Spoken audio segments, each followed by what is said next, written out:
जंगल में एक शेर राज्य करता था। वो बहुत संपन्न और अहंकारी था। वो सोचता था कि पैसे के बल पर दुनिया के सब काम चलते हैं।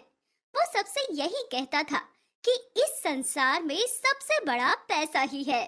राजा सिर से पैर तक पैसे के मद में डूबा हुआ था, परंतु उसकी रानी बहुत बुद्धिमान थी। वो पैसे को कुछ नहीं समझती थी। उसका कहना था कि दुनिया पैसे के बलबूते पर उतनी नहीं चलती जितनी बुद्धि के बलबूते पर चलती है। एक दिन शेर ने अपनी पत्नी से पूछा, रानी, सच कहो, दुनिया में बुद्धि बड़ी है या पैसा? महाराज, यदि आप सच पूछते हैं तो मैं बुद्धि को ही बड़ा समझती हूँ। बुद्धि से ही पैसा आता है और बुद्धि ना हो तो सब खजाने यूं ही लुट जाते हैं।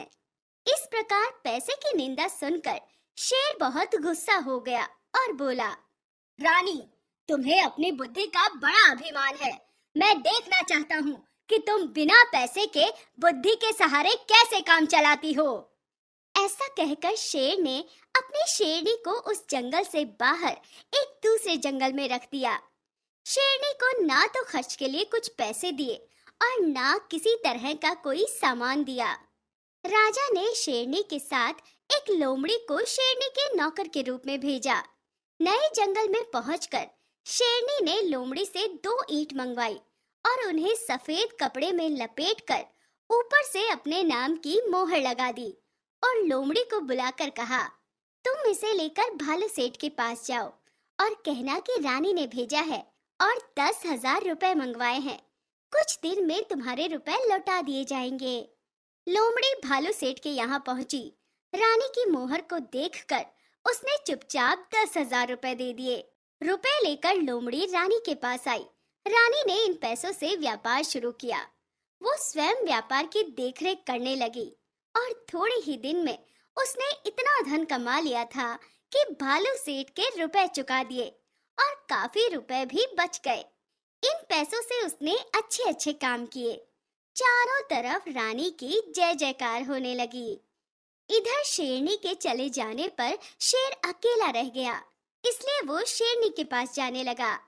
जाते समय जंगल में ही उसे भेड़िया ठग मिला।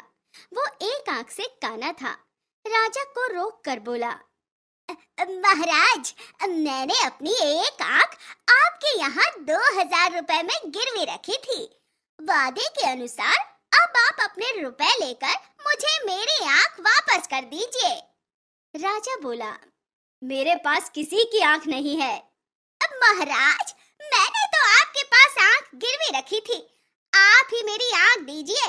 यदि आप मेरी आंख ना देंगे तो आपकी बहुत बदनामी होगी। बदनामी के डर से राजा ने जैसे तैसे भेड़िए को कुछ रुपए देकर विदा कर दिया। कुछ देर बाद वो भेड़िया ठग रानी के पास पहुंचा और रानी से बोला, रानी साहिबा, आपके पास मेरी आंख 2,000 रुपए में गिरवी रखी थी। आप अपने रुपए लेकर मेरी आंख वापस कर दीजिए। मेरे पास बहुत जानवरों की आंखें गिरवी रखी हैं, उन्हीं में से तुम्हारी भी होगी।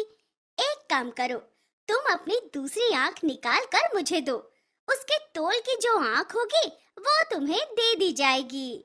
रानी का जवाब सुनकर ठग बहुत घबरा गया। वो हाथ पैर जोड़कर क्षमा मांगने लगा।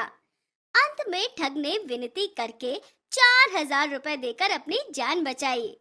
तभी शेर वहां आ पहुंचा और जब शेर राजा को इस बात का पता लगा, तब उसने शेरनी से माफी मांगकर उसे वापस जंगल में आने को कहा।